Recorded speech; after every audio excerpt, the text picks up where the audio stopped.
24년도에 초등 관련해서 굵직굵직한 이슈들, 교육 정책들 탑 10 한 번에 싹 정리해 보았습니다. 안녕하세요. 여러분의 담임 안쌤입니다. 올해 마지막 주 월요일입니다. 우리 구독자분들 연말 마무리 잘 하시고 새해 복 많이 받으시기 바랍니다. 새해에도 저와 함께 행복한 학교생활, 초등생활 만들어 가시면 좋겠습니다. 오늘은 말씀드린 대로 24년도에 발생했던 사건들 중에서 가장 이슈가 되고 우리가 이를 통해서 한 번씩 생각해 볼 만한 내용들을 준비해 보았습니다. 중요도 순이 아니라 날짜별로 라고 생각해 주시면 좋겠습니다. 첫 번째는 2022 개정 교육과정이 처음 적용되는 해였습니다. 1, 2학년들이 먼저 되었고 교과서가 싹 바뀌었습니다. 내년도에 3, 4학년이 적용이 됩니다. 말이 많았죠. AI 디지털 교과서로 수업을 하겠다. 국어, 영어, 수학이었는데 국어는 유예가 되었고 영어, 수학이었는데 이마저도 변경된 소식을 어제 전해드렸습니다. 두 번째, 2월 달에 정말 뉴스를 뜨겁게 달궜던 소식이었습니다. 초등학교 신입생 수가 너무 감소했다라는 소식인데요. 얼마만큼 감소했냐면 처음으로 30만 명대로 돌입을 했습니다. 60만, 50만, 40만으로 유지되다가 올해 처음으로 30만 명대로 진입을 했고 몇 년 안에 20만 명대로 줄어든다라는 통계도 있습니다. 이미 태어난 친구들이니까 거의 기정사실이겠죠. 신입생이 줄어든 만큼 아예 신입생이 단 한 명도 들어오지 않은 학교가 157개 학교가 됩니다. 1학년이 없다는 말이겠죠. 반대로 학교는 8개가 늘어나서 전국에 6,183개의 학교가 있습니다. 학생 수가 줄어드는데 왜 학교가 있냐면 1학년이 없더라도 2학년부터 6학년 친구들이 있기 때문에 학교는 있어야 되고 새롭게 재건축이든 재개발이든 단지가 생겨나면 초등학교가 있기 때문에 8개가 늘어났다 보시면 되겠습니다. 추가적으로 슬픈 소식은 전교생이 60명 이하인 곳이 이제 3분의 1을 넘었습니다. 3월 달에는 학교폭력 예방법이 개정 및 시행되었습니다. 이것의 가장 큰 모토는 교사를 분리하여 주겠다입니다. 학교폭력이 신고가 들어오면 이런 사안조사랑 가해 학생, 피해 학생, 부모님들과 사안조사 이런 모든 것들이 담임교사에서 이루어졌었습니다. 그 다음 생활부장. 하지만 이런 것들이 너무 업무 과도하다. 그 다음 객관성이 떨어진다. 좀 전문성으로 있게 하자라고 해서 은퇴하신 경찰관이나 학교폭력 전담 경찰관이 이 사안조사를 하고 학교폭력심의위원회로 넘기는 이것이 바뀐 것이라고 보면 되겠습니다. 4월 달에는 학부모 종합대책이 발표되었습니다. 저도 찾다가 처음 발견한 내용인데요. 작년에 좀 큰 이슈가 있었잖아요. 그러다 보니 교사와 학부모가 사이가 점점 멀어진다. 교육 공동체로서 회복을 목표로 이런 것들을 추진해보자. 즉, 학부모 교육과정을 만든다고 했습니다. 올해 하반기까지였으니 아마 1호 더 있겠죠?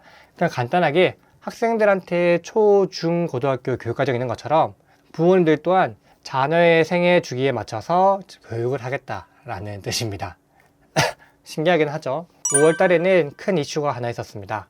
바로 경기도에서 한 초등학교에서 현장 체험학습을 왜 가지 않느냐, 우리는 가지 않겠다라고 해서 학부모와 교사 사이에 갈등이 조금 크게 있었던 적이 있습니다. 교사 입장에서는 현장 체험학습의 책임이 모두 교사에게 있다라는 것 때문에 함부로 나가지 못하는 것이었고, 부모님 입장에서는 우리 아이들 체험학습하고 당연히 교사가 인솔해야 되는 것이 아니냐, 왜 가지 않으려고 하느냐, 이것 때문에 논란이 있었습니다. 이거 외에도 부모님께서는 좀 체감하실 거예요. 학교에서 학부모 상담 전화로 대부분 하고 운동회, 학교회 이런 것들조차 부모님들을 학교에 오지 못하도록 하는 학교가 점점 늘어나다 보니까 부모님 입장에서는 조금 황당하실 수 있을 거라 생각을 합니다. 점차 이런 분위기가 바뀌었으면 좋겠다라는 것이 저의 바람입니다. 학부모만 이슈가 있었나? 그렇지 않죠. 교사도 사건 사고들이 많습니다. 저도 보면서 반성합니다. 교원 단체 중 하나인 한국교총회장이 투표를 통해서 당선이 되었습니다. 다만 당선되기 전부터 이슈가 있었는데 당선되고 나서 터졌습니다. 고등학교 교사 재직 중에 여학생 제자와 부적절한 관계, 편지를 주고받는다든지 차를 타고 드라이브를 한다던가 이런 것들이 나오면서 사퇴를 하게 되었습니다. 교원 단체 수장으로 나온 사람이 이런 일이 있음에도 불구하고 당선되었다니 참 안타깝고 학부모님과 학생들에게만 뭐라 할 수 있는 상황이 아니라고 생각을 했습니다.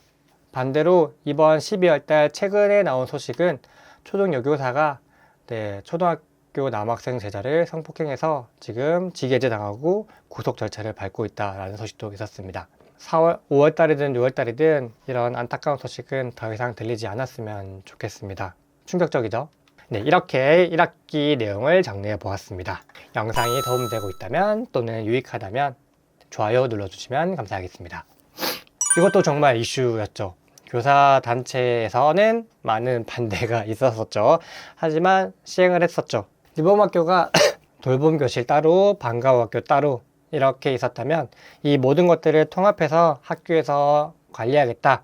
특히 저학년들은 저녁 8시까지 학교에서 책임지고 돌봄을 해주겠다. 2학기부터 전국에 있는 모두 초등학교가 시행하고 있습니다. 모두 돈을 내고 사용했던 것이 무료 프로그램도 만들어지면서 어떻게 보면 가정에서의 비용 부담과 그 다음에 아이들의 돌봄 부담은 조금 줄어들지 않았을까. 현재 참여 비율을 보니까 1학년 전국에 있는 학생의 80%, 30만 명대라고 했잖아요. 그래서 20만 명 이상이 참여하고 있고 돌봄을 사용하고 있다라는 통계가 있었습니다. 가장 쟁점이 무엇이었냐면 이 돌봄 자체를 결국 학교에 오면 교사가 이 업무를 책임져야 되는 것이 아니냐라는 것이었는데 네, 꼼수는 아니지만 교육부에서 교사는 절대 쓰지 않겠다라고 발표했었는데 교사 중에서 이 일본학교 실장을 할 사람들을 일부 뽑았습니다. 그러니까 지원을 받고 선출했는데 승진할 때 필요한 가산점을 주기 때문에 결국 교사가 신분을 잠시 이 실장으로 바꿔서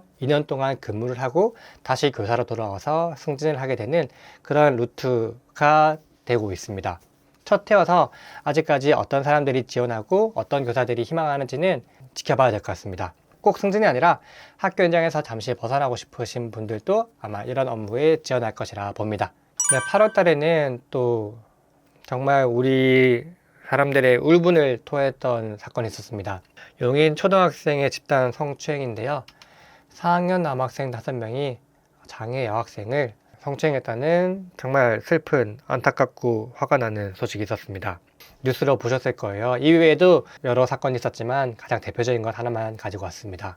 다만 결론이 지속성과 고의성이 낮고 반성 정도가 높다라고 해서 학교 봉사로 끝났습니다. 참 이런 거 보고 많은 사람들이 학교 폭력을 아무리 학교에 신고해봤자 소용이 없다라고 하는데 참 슬프죠.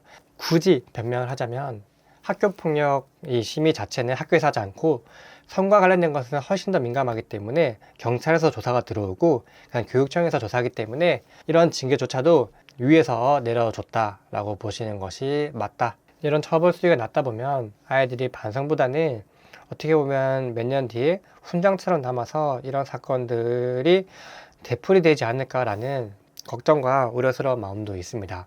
그 가해 정도에 따라서 처벌 수위는 조금만 높게 조절을 해도 괜찮지 않을까라는 것이 의견입니다. 네, 9월 달에는 교원의 교육활동에 관한 법안이 몇 가지가 통과되었습니다. 예전에는 학생들이 소지품 뺏지 못하고 학생들의 자리 이동 이런 것들이 어려웠는데 3번 경고하면 가능하다라는 것도 나왔고요. 이제 정서적 아동학대가 정말 교사들의 발목을 잡고 있다고 하잖아요. 어떤 이야기를 하든 학생이 기분이 나빴다면 이것은 정서적 아동학대로 부모님께서 걸 수 있었습니다. 네, 여기서 정당한 교육활동 중이었으면 제외가 된다라고 하는 법안인데 아동복지법에서와 아직 충돌되고 있기 때문에 완전히 해결되는 것은 아니다라고 보시면 되겠습니다. 11월 달에는 세종시에서 학부모 3명이 초등학교 3학년 교실에 난입을 한 사건이 있었습니다. 수업 중에 학생들이 다 있는 상황에서 이제 상담실에 상담을 받으러 왔다가 갑작스럽게 교실로 가게 된 것이죠. 우리 아이가 피해를 입었다, 학교 폭력에 피해를 입었다라고 말씀하시는 분들이었기 때문에 교실에 가서 가해 학생이 아니라 가해 학생으로 지목되고 있는 그 학생의 책과 주변에 스프레이를 막 뿌렸고 교실 의자를 발로 차면서 이것을 제지하려는 교사들에게 언어폭력을 했다라는 충격적인 사건이 있었습니다. 정말 초등학교에서도 사건들이 정말 끊임없이 일어나는 것 같습니다. 교사도 그렇고 학생도 그렇고 학부모님도 그렇고 25년도에는 이런 일이 줄어들거나 없으면 하는 작은 소망입니다. 끝으로 어제 말씀드렸던 12월 달 AI 디지털 교과서입니다. 초중등교육법 개정안이 통과가 되면서 이 디지털 교과서는 더 이상 교과서의 지위가 아니라 교육자료로 내려왔다. 교과서는 의무성이 있지만 교육자료는 자율성이 있다. 각 학교에서 학교 운영위원회를 통해서 결정이 된다. 까지 이렇게 10가지 소식을 전해드렸습니다. 1년 동안 정말 많은 일이 있었습니다. 워낙 큰 사안들도 있다 보니까 부모님 기억 속에 각인된 사건들도 있었고 처음 들어보시는 것도 있었을 겁니다. 내년에는 훨씬 더 행복하고 좋은 소식들로 가득했으면 좋겠습니다. 담임으로서 옆에서 지속적으로 도와드리고 좋은 정보, 유용한 정보 말씀드리도록 하겠습니다. 새해 복 많이 받으시고 내년에 인사드리겠습니다. 안녕히 계세요.